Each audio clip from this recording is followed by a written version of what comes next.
Em nome do Pai, e do Filho, e do Espírito Santo. Amém. Queridos irmãos e irmãs, sejam muito bem-vindos hoje para o 58º dia do nosso estudo, da nossa meditação com a Sagrada Escritura. Um ano com a Bíblia. No dia de hoje nós vamos meditar os últimos capítulos do livro de Deuteronômio, capítulos de 31 a 34. Pai nosso que estais nos céus, santificado seja o vosso nome, venha a nós o vosso reino, seja feita a vossa vontade, assim na terra como no céu. O pão nosso de cada dia nos dai hoje, perdoai-nos as nossas ofensas, assim como nós perdoamos a quem nos tem ofendido. E não nos deixeis cair em tentação, mas livrai-nos do mal. Amém. Ave Maria, cheia de graça, o Senhor é convosco. Bendita sois vós entre as mulheres, e bendito é o fruto do vosso ventre, Jesus. Santa Maria, Mãe de Deus, rogai por nós, pecadores, agora e na hora de nossa morte. Amém. Glória ao Pai, ao Filho e ao Espírito Santo, como era no princípio, agora e sempre. Amém.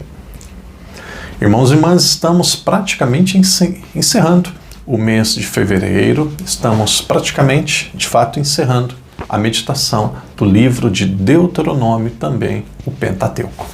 Muitos de vocês, quero que rezo e peça essa graça a Deus que todos continuem nos acompanhando no mês de março para o restante da Sagrada Escritura. Próximo livro será o livro ou a carta aos Hebreus. Aqueles que estão nos nossos grupos de WhatsApp, nós vamos colocar a partir de amanhã o conteúdo do mês de março. Então vocês vão receber um link, o link é do site do Padre, www.padre, letra por completo, Padre Daniel Ribeiro scj.com.br. Então vocês vão receber um playlist, a lista de todos os vídeos, e vão ver ali que tem o mês de fevereiro. Então vocês clicam em cima, vocês vão ter um mapa. Esse mapa são as leituras para o mês de março.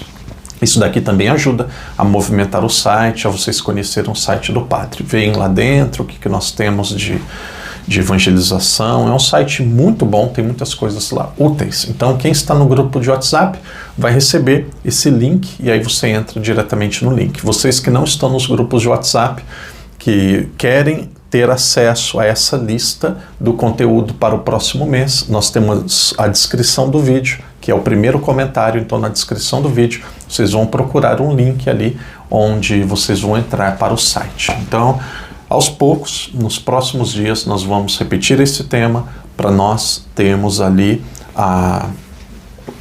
o cronograma, temos mesmo o programa para o mês de março. Mas o importante nós vamos começar com a carta aos Hebreus. Carta aos Hebreus, depois nós vamos para Josué e vamos continuar ali nos livros históricos. Então, vamos adiante, vamos pedir essa graça da perseverança. Mês de março. Mês de março também será um mês muito abençoado.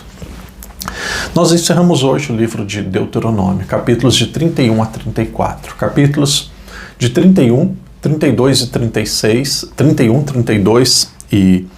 Capítulos 31 e 32. Acredito que esses dois capítulos nós temos ali o encerramento do terceiro discurso. Depois nós temos a bênção que Moisés deu às tribos, a Josué, a todos aqueles que iriam entrar na terra prometida. Então aquela bênção, capítulo 33, nós chamamos de quarto discurso, ou a bênção. E aí depois, capítulo 34, nós temos a morte de Moisés. Indo ali para o primeiro capítulo proposto para a leitura de hoje, que é o capítulo 31, gostaria de começar a ler com vocês os primeiros versículos, que eles são muito bonitos e são de grande profundidade. Penso que vale muito a pena a nossa leitura, porque ali vai ajudar muito na nossa compreensão. Então o texto continua assim, começa assim, nós estamos no capítulo 31. Moisés falou estas palavras a todo Israel e acrescentou: tenho hoje 120 anos, não posso mais ser chefe. Israel me disse, e Javé me disse: não atravessarás este Jordão. Quem vai atravessar à tua frente é o próprio Javé teu Deus. Ele mesmo exterminará estas nações da tua frente e as conquistarás. E Josué atravessará à tua frente, conforme Javé te falou. Javé as tratará do mesmo modo que tratou a Seom, a Og, os reis dos amorreus e a terra deles, que ele reduziu a ruínas. Javé as entregará a vós, e as tratareis conforme os mandamentos que vos ordenei. Sede fortes e corajosos, não tenhais medo e não fiqueis aterrorizados diante delas, porque Javé teu Deus é quem vai contigo. Ele nunca te deixará, jamais te abandonará. Moisés chamou então a Josué e na presença de Israel disse-lhe, novamente, veja, sê forte e corajoso, pois tu entrarás com todo este povo na terra de Israel, na terra de Javé. Que Javé jurou dar a seus pais, e tu os farás herdá-la. O próprio Javé irá à tua frente, ele estará contigo. Nunca te deixará, jamais te abandonará. Não tenhas medo, nem te apavores. Nesse capítulo 31, 31º, eu penso aqui que existem pelo menos 5 informações que chamam muito a minha atenção. Essa primeira foi a que o padre leu o texto. Às vezes vale a pena ler, alguns dizem, padre, só um versículo. Então hoje nós tivemos vários versículos. Para quê? Moisés dizendo, quem vai à frente é Javé. Devido ao pecado que eu cometi, e o pecado que foi ele mesmo ter achado que ele teria capacidade por força própria de tirar a água da rocha, pode ter mais alguma coisa misteriosa que o texto sagrado não nos diz. Moisés, ele disse que ele não entraria na terra prometida, mas que Josué iria conduzir o povo, iria à frente do povo, que quem iria mesmo conduzir o povo seria Javé, e que Javé seria fiel àquele povo. Então nós vemos aqui nesse capítulo 31, e aqui na sequência, como se fosse um passar o bastão. O bastão estava com Moisés, a missão estava com Moisés, e ele ali passa para Josué. Nós temos Abraão, Isaque e Jacó, temos os 12 filhos. E aí desses 12 filhos tem da linhagem de Levi, Moisés, depois Araão, e aí depois agora nós temos Josué. Josué é aquele que quando entrar na Terra Prometida, ele vai continuar a história da salvação, continuar conduzindo o povo para viver aquilo que Deus queria ensiná-los. Então, o Pentateuco encerra-se com Josué e os livros históricos vai começar também com Josué. Então, o primeiro ensinamento, o padre disse que era 5, é a missão de Josué. O segundo deles, Josué é levado à tenda da aliança no local de Moisés. Moisés, na verdade, ele vai junto, mas aqui novamente acontece a transição. Tinha a tenda da aliança, o local que era sagrado, só Moisés entrava, o local do sumo sacerdote. Então Josué, ele é introduzido na tenda da aliança, no local mais sagrado. Por quê? Aqui vai ficando clara a sucessão de Josué no lugar de Moisés. Moisés, ele vai morrer, quem fica no lugar dele é Josué. E aí um terceiro ponto, novamente, é uma ordem a Josué. Qual que é essa ordem? Ser forte. Ser forte. Ser forte. Está ali no capítulo 31, versículo 23. Quem quiser, grife bem grifado, ser forte. Então isso daqui é para cada um de nós. Ser forte no matrimônio. Ser forte na vida católica. Ser forte nas missões que Deus lhe concede. Ser forte na meditação da Bíblia. Por quê? Quando nós nos fortalecemos, quando nós temos uma decisão muito clara e muito forte, muito clara e muito definida na nossa vida, a nossa força acaba sendo o próprio Deus. Depois a quarta, a Arca da Aliança será carregada e o livro da lei irá ao lado da arca. Então nós temos a Arca da Aliança e do lado da arca tinha ali o livro da lei. Aqui é muito claro que a arca iria na frente do povo. E ali aparece desde o momento do chamado de Josué, que uma nuvem, ela desce e daquela nuvem Deus continua falando com o povo. Deus é aquele que irá junto com a arca, e nessa arca teria algo que era muito sagrado, que eram os rolos, ou as 2 tábuas, na verdade as 2 tábuas da lei. E aí, por fim, a quinta parte aqui nesse capítulo 31, nós encontramos Moisés anunciando a futura infidelidade do povo, aquilo que aconteceria depois, como consequência no exílio da Babilônia. Capítulo 32, um capítulo que mostra Capítulo 32, se vocês têm aí, eu marquei um versículo 8 e o 9, deixa o padre, enquanto vocês vão procurando, o padre já faz o comentário. O capítulo 32 é um cântico de Moisés. Moisés fazendo ali um cântico de agradecimento a Deus. Muitos dizem que aqui nós encerramos o terceiro discurso, alguns dizem que é antes, vamos dizer que aqui é o encerramento do terceiro discurso. E aí, por que eu perguntei o versículo 8 e o versículo 9? Aqui aparece algo que chamou muito a minha atenção, algo que depois vocês dizem como que está na Bíblia de vocês. Diz assim, versículo 8. Isso daqui é uma retomada histórica, desde Adão, aqui vai aparecer Adão.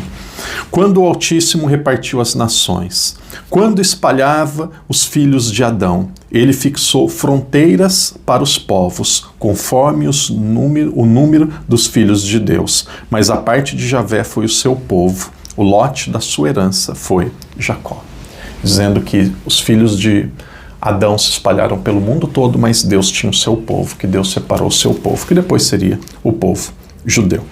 E aí nós vamos adiante, aqueles que quiserem podem ver também os capítulos, o capítulo 32, versículos de 48 a 52, ali aparece Moisés contemplando a Terra Santa. Moisés, ele contempla a Terra Santa, aquela região aquela região onde eles estavam ali já era praticamente a Terra Santa. Moisés, ele contempla a Terra Santa, ele vê a Terra Santa, ele sente o gosto da Terra Santa, mas ele não pode entrar devido à sua infidelidade. Isso aparece nos versículos 48 a 52. Moisés, ele contempla, ele abençoa o povo, mas ele não entra. Capítulo 33 aparece a bênção de Moisés. Moisés abençoa o povo. Aqui nós temos um paralelo novamente entre Jacó e Moisés. O livro de Gênesis termina como? Com Jacó abençoando o povo, com Jacó depois morrendo. O livro de Deuteronômio, que é o outro extremo ali do Pentateuco, primeiro tem Gênesis, depois tem Pentateuco. Gênesis termina com Jacó abençoando o povo, as 12 tribos, depois morrendo. Aqui aparece Moisés abençoando as 12 tribos e depois também morrendo. Aparece isso no capítulo 33. E aqui interessante, nesse capítulo 33 aparece o nome de todas as tribos novamente, como apareceu lá no final do livro de Gênesis. Aqui aparece o nome de todas as tribos. Aqueles que quiserem aos poucos podem até tentar memorizar o nome dessas tribos. E aí, capítulo 39, a morte de Moisés. Morte de Moisés, que é um texto que eu penso que é um texto bonito, que toca o nosso coração e mostra como que não existiu ninguém igual a Moisés. Moisés foi uma pessoa singular. Ali no versículo 4 diz assim: E Javé lhe disse, esta terra que sob juramento prometia a Abraão, novamente os 3 patriarcas, que prometia a Abraão, Isaque e Jacó, dizendo, eu a darei à tua descendência, eu a mostrei a teus olhos, tu, porém, não entrarás nessa terra. E aí o texto continua, nós vamos lendo até o fim, vamos lendo e vamos meditando. E Moisés, servo de Javé, morreu ali, na terra de Moabe, conforme a palavra de Javé. E ele o sepultou no vale, na terra de Moabe, de fronte a Bet-Fogé, Bet-Fegor. E até hoje ninguém sabe onde é a sua sepultura. Aqui a gente faz uma parada. Eu achei interessante, tem pessoas que comentam, por que não se sabe onde é a sepultura de Moisés, se ele é uma das pessoas mais importantes de toda a Sagrada Escritura, se ele ali pode ser considerado como a referência, humanamente falando, maior do Pentateuco. Aqui tem alguns estudiosos bíblicos que vão dizer assim, não se sabe porque Moisés nem existiu, não se sabe porque aqui tem muita lenda no meio. Existe uma interpretação, acho muito bonito, não se sabe porque se soubesse onde seria a sepultura de Moisés, todo mundo iria lá, iria ser um ponto de veneração, de devoção, Moisés seria o centro. E aqui o centro não era para ser a vida de Moisés, o centro era a Arca da Aliança, o centro era onde seria o santuário, o centro era Deus. Não se deveria cultuar Moisés mais do que o próprio Deus, e aquele povo, com a maneira que eles tinham de viver a religião, seguramente contemplariam e teriam Moisés como maior até do que Deus. Então, por motivos, essa é a minha explicação, por motivos que só Deus sabe, um dia a gente vai saber com detalhes, não se sabe onde é a sepultura de Moisés. O texto continua, Moisés tinha 120 anos quando morreu, sua vista não havia enfraquecido e seu vigor não se esgotava. Os israelitas choraram Moisés nas estepes de Moabe durante 30 dias, até o término do pranto em luto por Moisés. Josué, filho de Num, estava cheio do espírito de sabedoria, portanto Moisés lhe impusera as mãos, e os israelitas lhe obedeceram, agindo conforme Javé tinha ordenado a Moisés. Então Moisés impôs as mãos sobre Josué, ele foi abençoado e ali ele tinha o espírito de sabedoria, o espírito que vinha de Deus. Por fim, e em Israel nunca se surgiu um profeta como Moisés, a quem Javé conhecia face a face, seja por todos os sinais e prodígios que Javé o mandou realizar na terra do Egito, contra Faraó, contra todos os seus servidores e contra a terra, seja pela mão forte e por todos os feitos grandiosos e terríveis que Moisés realizou aos olhos de todo Israel. Moisés seguramente foi um dos grandes instrumentos de Deus. Por quê? Porque ele teve coragem e teve fé e também perseverança. Peçamos essas 3 graças a Deus: fé, coragem e perseverança. Este é o livro de Deuteronômio. Aqui nós temos a Torá, aqui nós temos os livros da lei, aqui nós temos o coração do Antigo Testamento. Depois disso, nós vamos ter os livros históricos, onde vai continuar a história de Israel com os juízes, com os reis, depois com o exílio, com o pós-exílio, até chegar em Jesus. E durante esse período histórico, como o povo ele era muito infiel, ali nós temos também uma coluna ali paralela, que é a vida dos profetas. E durante esse período nós também temos os livros sapienciais. Para que os livros sapienciais e proféticos no período histórico? Porque naquele período era preciso que o povo se mantivesse fiel a Deus. As leis já tinham sido reveladas. Então, para que essa fidelidade no período dos juízes e dos reis fosse mantida, Deus ele envia os profetas e também os livros sapienciais. O Antigo Testamento é dividido nessas 4 partes, ou nesses 4 blocos de livros. O Pentateuco, os livros históricos, depois nós temos os livros dos sapienciais, 7 livros sapienciais, e nós temos também os profetas. Irmão e irmã, amanhã nós vamos fazer um resumo. Amanhã é uma parada, é um refrescar, amanhã é uma retomada, amanhã é um dia de ação de graças, encerramos o mês de fevereiro, também iremos nos preparar para o próximo mês. Que Deus te abençoe, que Deus te proteja. Não se esqueça, quem não começou, confesso que eu não comecei ainda, quem não começou e deseja começar, comece a ler os Salmos. 1 por dia, 2 por dia, 3 por dia, como vocês quiserem. O Salmo será de meditação pessoal de cada um. Durante o ano, o Padre fará alguns vídeos explicando os Salmos, ajudando na leitura dos Salmos. Mas é um conteúdo tão fácil, tão bonito, um conteúdo tão prático que a gente pode ir fazendo essa leitura de forma autodidata. Que Deus te abençoe, que Deus te proteja, permaneçamos firmes e até amanhã, se Deus quiser. Em nome do Pai, do Filho e do Espírito Santo. Amém.